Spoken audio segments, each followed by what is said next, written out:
నమస్కారం. ఓటెన్ TV news కి స్వాగతం. విజయవాడ ప్రెస్ క్లబ్ లో ఏఐటీయూసీ ఆధ్వర్యంలో విశాఖ స్టీల్ ప్లాంట్ కాంట్రాక్టర్ల సమ్మెకు మద్దతుగా రౌండ్ టేబుల్ సమావేశం నిర్వహించారు.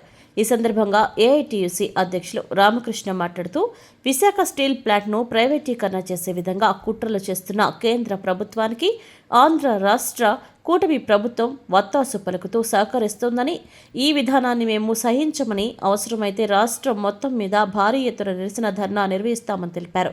ఇదే సందర్భంగా కేబీవీపీ రాష్ట్ర ప్రధాన కార్యదర్శి మాల్యాద్రి మాట్లాడుతూ స్టీల్ ప్లాంట్ ప్రైవేటీకరణ తక్షణమే ఆపకపోతే ప్రతి నియోజకవర్గంలో ఎమ్మెల్యేల్ని, మంత్రుల్ని ముట్టడిస్తామని, తీవ్రమైన ఆందోళన రాష్ట్ర వ్యాప్తంగా చేస్తామని, ఆంధ్ర రాష్ట్ర కూటమి ప్రభుత్వాన్ని ఆంధ్రులకు విశాఖ హక్కు అనే నినాదంతో అన్ని సంఘాలు కలుపుకొని రాష్ట్రంలో ప్రతి జిల్లా కలెక్టర్ ఆఫీసులకు ధర్నా నిర్వహిస్తామని తెలిపారు.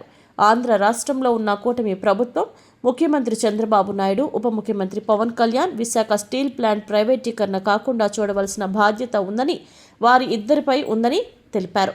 లేని పక్షంలో తక్షణమే రాజీనామా చేయాలని డిమాండ్ చేశారు. విశాఖ ఉక్కు ఆంధ్రుల హక్కు కోసం పోరాడి త్యాగం చేసి సాధించుకున్న విశాఖ ఉక్కుని పోస్కో కంపెనీకి అమ్మేస్తున్న కేంద్ర ప్రభుత్వ విధానానికి వ్యతిరేకంగా రాష్ట్రంలో కార్మిక ప్రజా సంఘాలు కూడా వాటికి వ్యతిరేకంగా పోరాటం చేస్తున్న క్రమం ఉంది. అక్కడ విశాఖ ఉక్కు పరిరక్షణ కోసం 3 రోజుల నుంచి నిరవధిక సమ్మె చేస్తూ ఉన్నారు. దానికి మద్దతుగా ఈరోజు కేంద్ర కార్మిక సంఘాలు, ప్రజా సంఘాల ఆధ్వర్యంలో విజయవాడ ప్రెస్ క్లబ్లో రౌండ్ టేబుల్ సమావేశం జరిగింది. ఈ యొక్క ఉద్యమానికి కుల వ్యతిరేక పోరాట సంఘం కేవీపీఎస్ సంపూర్ణ మద్దతిస్తూ ఉంది. ఈరోజు విశాఖ ఉక్కులో కాంట్రాక్ట్ కార్మికులు, ఉద్యోగులు అనేక మంది ఉంటే వాళ్ళని తొలగించడం కోసం యాజమాన్యం ప్రయత్నం చేస్తూ ఉంది. ఒక పక్క ఆ విశాఖ ఉక్కుని కాపాడుతాను, పరిరక్షణ చేసి చెప్పినటువంటి పాలకుల యొక్క నిర్లక్ష్యం స్పష్టంగా ఉంటా ఉంది. ఈ మధ్యకాలంలో కేంద్ర ప్రభుత్వం వచ్చిన తప్పు దాన్ని యాజమాన్యం చేసిన డబ్బులకి తీర్చడం కోసం ఇచ్చారు తప్ప ఆ యొక్క సంస్థ అభివృద్ధి కోసం ఏమాత్రం కూడా ఖర్చు చేయట్లేదు. ఇది సిగ్గుచేటుగా భావిస్తూ ఉన్నాం. ఈరోజు బీజేపీ దుర్మార్గంగా ఆ యొక్క సంస్థను అమ్మేస్తూ ఉంటే ఈరోజు రాష్ట్రంలో చంద్రబాబు నాయుడు కావచ్చు, పవన్ కళ్యాణ్ కావచ్చు, మాజీ ముఖ్యమంత్రి జగన్మోహన్ రెడ్డి కావచ్చు, ఈ రాష్ట్ర ప్రయోజనాలని దొంగలో తొక్కి కార్మిక హక్కుల్ని కాలరాస్తూ పోస్కో లాంటి కంపెనీకి, బీజేపీకి వంతపడతా ఉన్నారు. ఇది సరైనది కాదు. ఈ రాష్ట్రంలో విశాఖ ఉక్కు మీద స్పష్టమైన విధానం కావాలి. దాన్ని కాపాడటం కోసం పాలక ప్రతిపక్ష పార్టీల యొక్క విధానం కావాలి. దానికి లేని పక్షం ఉంటా ఉంది. అందుకోసంగా విశాఖ ఉక్కు పరిరక్షణ కోసం ఈరోజు కేంద్ర కార్మిక సంఘాలు, ప్రజా సంఘాలు చేసే ఆందోళనలో సామాజిక సంఘాలని సమీకరిస్తాం, వాళ్ళ కండగా నిలబడతాం. కాబట్టి ఈరోజు విశాఖ ఉక్కుని కాపాడటం కోసం రాష్ట్ర ప్రభుత్వం, కేంద్ర ప్రభుత్వం చర్యలు తీసుకోమని చెప్పి కోరుతా ఉన్నా. అండ్రా మాల్యాద్రి, కేవీపీఎస్ రాష్ట్ర ప్రధాన కార్యదర్శి. విశాఖ ఉక్కు పరిశ్రమని పరిరక్షించుకోవడం కోసం ఈరోజు కార్మిక సంఘాలన్నీ కూడా రౌండ్ టేబుల్ సమావేశం నిర్వహించింది. ఈరోజు కూటమి ప్రభుత్వాన్ని కార్మిక సంఘాలు, ప్రజా సంఘాలుగా ఒకటే అడుగుతూ ఉన్నాం. మీరు ప్రతిపక్షంలో ఉన్నప్పుడు విశాఖ ఉక్కుని కాపాడుతాం, విశాఖ ఉక్కుని ప్రైవేటీకరణ చేయలేము అని చెప్పేసి అందులో ఉన్న ఉద్యోగస్తులందరినీ కూడా మా బాధ్యత అని చెప్పినటువంటి కూటమి ప్రభుత్వం, అట్లాగే పవన్ కళ్యాణ్ కానీ, చంద్రబాబు నాయుడు కానీ ఈరోజు ఎందుకు విశాఖ ఉక్కు పరిశ్రమకి సొంత గనులు ఇవ్వకుండా పక్కన అనకాపల్లిలో ఏర్పాటు చేసేటువంటి మెటల్ కంపెనీకి సొంత గనులు, ఐరన్ ఓరు ఇవ్వాలని చెప్పేసి కేంద్రానికి ఎందుకు ప్రతిపాదన చేస్తారు? అంటే ఆ ప్రాంతంలో ఉన్నటువంటి ప్రజలంతా కూడా మీరు విశాఖ ఉక్కు పరిశ్రమను పరిరక్షిస్తారనే దాంతో ఓట్లేశారు. ఈరోజు పవన్ కళ్యాణ్ కూడా ఓట్లేసినటువంటి పరిస్థితి. ఆ రోజు రుషికొండ కూడా వ్యాపారం చేస్తున్నాడు, రియల్ ఎస్టేట్ వ్యాపారం చేస్తున్నాడు అన్నటువంటి చంద్రబాబు నాయుడు ఈరోజు 99 పైసలకే మీరు అక్కడ ఆ రుషికొండ భూముల్ని ఎట్లా తాకట్టు పెడతారు?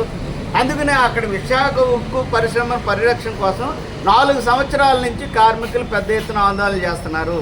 ఆ రోజు అమృతరావు ప్రాణత్యాగంతో 32 మంది బలిదానాలతో సాధించుకున్నటువంటి విశాఖ ఉక్కు పరిశ్రమని 1971లో ఇందిరాగాంధీ శంకుస్థాపన చేసినటువంటి పరిశ్రమని అక్కడ ఇచ్చినటువంటి భూములు ఇచ్చినటువంటి రైతులు, కూలీలు వాళ్ళు కూడా మా విశాఖ ఉక్కుకి కేటాయించినటువంటి భూములు ఇచ్చినటువంటి మాకందరికి కూడా నిర్వాసితులకి న్యాయం చేయాలని మరో శిబిరం కొనసాగుతున్నటువంటి పరిస్థితిలో వాళ్ళకి న్యాయం చేస్తామని చెప్పేసి మాట్లాడి అధికారంలోకి వచ్చినటువంటి కూటమి ప్రభుత్వం దాని గురించి మాట్లాడకపోవడం చాలా దురదృష్టకరం.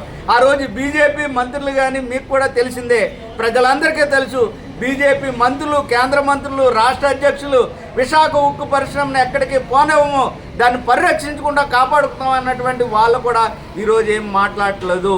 కేంద్రంలో నవరత్నాల్లో ఒక రత్నంగా ఉన్నటువంటి విశాఖ ఉక్కు పరిశ్రమను ధ్వంసం చేయడానికి, కార్పొరేట్ కంపెనీలకి అప్పచెప్పడానికి, అక్కడ ఉన్నటువంటి మిగులు భూముల్ని కార్పొరేట్ కంపెనీలకు ఇవ్వడానికి దారదత్తం చేయడానికి ప్రయత్నం చేస్తున్నారు తప్ప అక్కడ ఉన్నటువంటి ఎంప్లాయీస్, అక్కడ ఉన్నటువంటి ప్రజలు నిర్వాసితులు అయిపోతున్నటువంటి అట్లా అవుట్సోర్సింగ్ కార్మికులు, కాంట్రాక్ట్ కార్మికులు 14,000 మందిని తీసేయడానికి వాళ్ళ జీవన వృత్తి.